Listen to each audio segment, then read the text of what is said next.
Аспанасты елінің Гуанси Чуан автоном ауданында Бэйхай деген қала бар. Оған жақын маңда тұратын халық мұны өлі қала деп атайды. Себебі ол жерде ешкім тұрмайды. Өлі тыныштық қана салтанат құрған. Сәлем достар, пайдалы ақпарат арнасына қош келдіңіздер.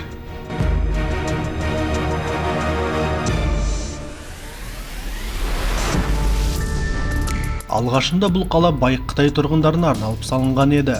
Ол жердегі үйлер жақсы сатылғанымен, бірақ ешкім көшіп келмеген.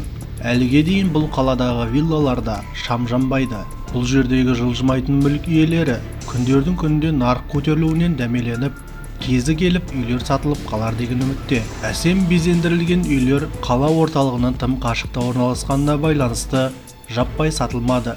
Бәлкім қытайлықтардың өсуі, модернизация себебінен күндердің күнінде осыған ұқсас қалалар ақырын жанданып кетуі мүмкін. Бір өкініштісі, бүгінгі күнде бұл жердегі зәулім үйлер өз иелерін күтіп қаңырап жатыр. Сонымен бірге уақыттың әсерінен Бэйхайдағы үйлер ақырын ескіріп жатыр.